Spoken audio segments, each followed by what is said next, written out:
Depuis plusieurs semaines, une seule question domine les discussions autour de la sélection de la RDC qui fera partie de la liste des 26 joueurs pour la Coupe du Monde 2026, un moment crucial que tout un pays attend avec énormément d'espoir et d'attention, et pendant que les supporters se concentraient surtout sur des noms très populaires comme Seny Mayulu, Arnaud Kalimwendo ou encore Roméo Lavia, un autre dossier beaucoup plus discret avançait progressivement en coulisses, loin des réseaux sociaux et loin des débats les plus visibles, mais avec un potentiel qui attire de plus en plus l'attention des observateurs du football congolais, et ce dossier concerne un joueur bien précis, Jean-Victor Makango, dont la situation semble aujourd'hui revenir au centre des discussions à un moment particulièrement stratégique, juste avant la publication officielle de la liste tant attendue. Et ce qui rend cette histoire encore plus intéressante, c'est qu'elle ne commence pas aujourd'hui, elle s'inscrit dans une continuité de plusieurs années où son nom a déjà été évoqué à plusieurs reprises autour des Léopards, sans jamais aboutir totalement à une décision finale. À chaque fois, les discussions semblaient proches d'un dénouement positif, puis le dossier retombait dans le silence, laissant place à d'autres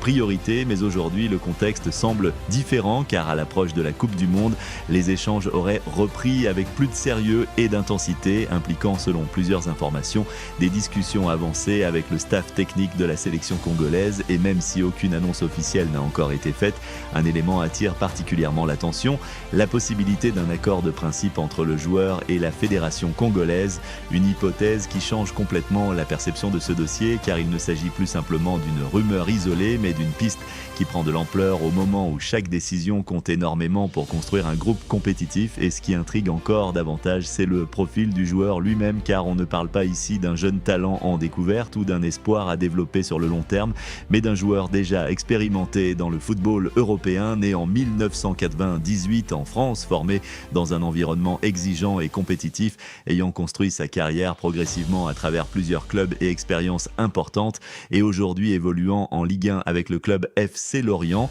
où il s'est imposé comme un élément régulièrement utilisé et fiable dans l'effectif, avec une saison qui confirme sa stabilité et son importance dans le groupe, puisqu'il cumule plus de 35 matchs disputés, plus de 2000 minutes de jeu, ainsi que 4 buts et 2 passes décisives, des statistiques qui montrent surtout une chose essentielle dans le football de haut niveau, la constance. Et c'est justement ce type de profil qui attire l'attention des sélectionneurs, surtout à l'approche d'une grande compétition comme la Coupe du Monde, où les choix ne reposent pas uniquement sur le talent brut, mais aussi sur la capacité à répondre immédiatement aux exigences physiques et tactiques du très haut niveau. Et dans ce contexte, le profil de Makango devient particulièrement intéressant, car il ne correspond pas exactement au schéma classique que l'on retrouve chez certains milieux de terrain. Il n'est ni un simple récupérateur chargé uniquement de casser les actions adverses, ni un meneur de jeu pur centré uniquement sur la création, mais plutôt un milieu moderne dit de transition, capable d'assurer le lien entre la défense et l'attaque,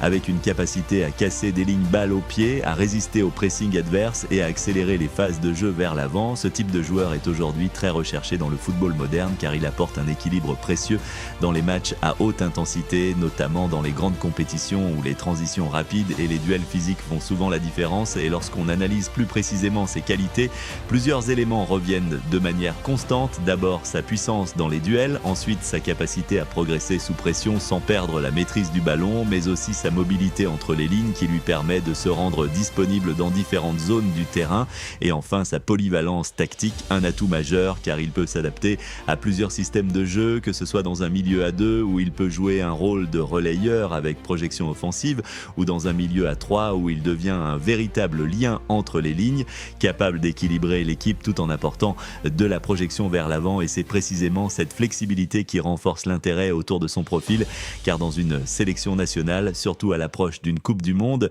les entraîneurs cherchent des joueurs capables de s'adapter rapidement à différentes situations de match sans perdre en efficacité. Et aujourd'hui, même si rien n'est encore officiel, le simple fait que le nom de Jean-Victor Makango revienne avec autant d'insistance dans les discussions à un moment aussi décisif montre clairement que ce dossier est loin d'être anodin, et il pourrait bien devenir l'un des sujets importants à surveiller dans les prochains jours, au moment où la liste finale des 26 joueurs sera enfin révélée et où chaque choix sera analysé en détail par les supporters et les observateurs du football congolais. Dans la dernière ligne droite avant la Coupe du Monde 2026, un point devient de plus en plus central dans les discussions autour des léopards de la RDC, la composition du milieu de terrain, et c'est précisément ce secteur qui relance aujourd'hui le débat autour de Jean-Victor Makengo, car même si la RDC dispose déjà de plusieurs profils solides et complémentaires, le staff technique continue de chercher le meilleur équilibre possible avant une compétition aussi exigeante que celle-là, et c'est là que les comparaisons avec les joueurs déjà en place deviennent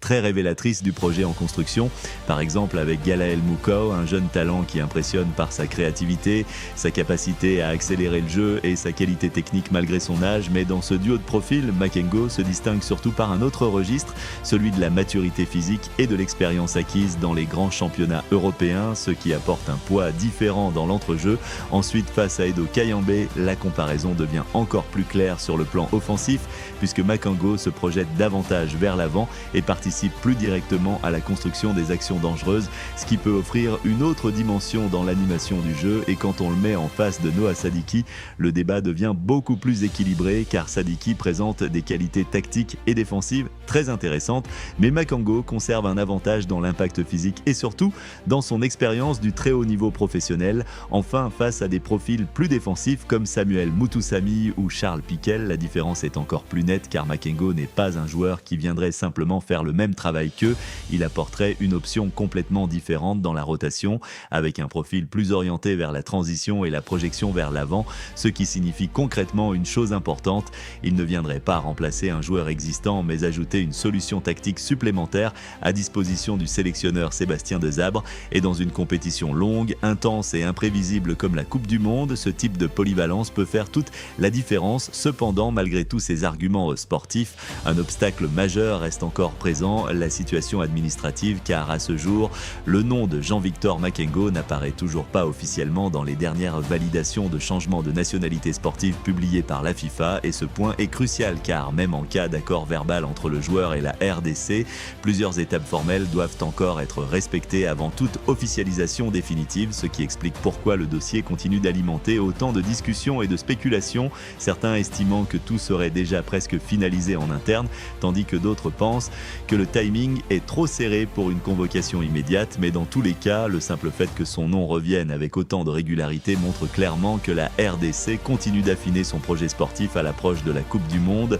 un projet qui dépasse largement une seule compétition, car aujourd'hui l'objectif est de construire une sélection compétitive sur la durée, capable de performer non seulement sur la scène mondiale, mais aussi dans les grandes échéances africaines à venir. Et c'est dans cette logique que différents profils sont étudiés en parallèle entre jeunes talents prometteurs, joueurs déjà confirmés en Europe et éléments expérimentés capables d'encadrer le groupe. Et dans cette construction, Makengo apparaît comme un profil particulièrement intéressant, car il combine à la fois expérience, maturité et qualité technique, d'autant plus qu'à 26 ans, il se trouve dans une phase idéale de sa carrière, avec encore toutes ses capacités physiques au maximum et une expérience déjà bien installée au haut niveau. Et plus on analyse son profil dans le détail, plus on comprend pourquoi son nom revient aujourd'hui avec autant d'insistance autour des léopards, car dans un contexte où les décisions deviennent stratégiques, Jean-Victor Makengo pourrait bien représenter une surprise intelligente et réfléchie de la part du staff technique pour renforcer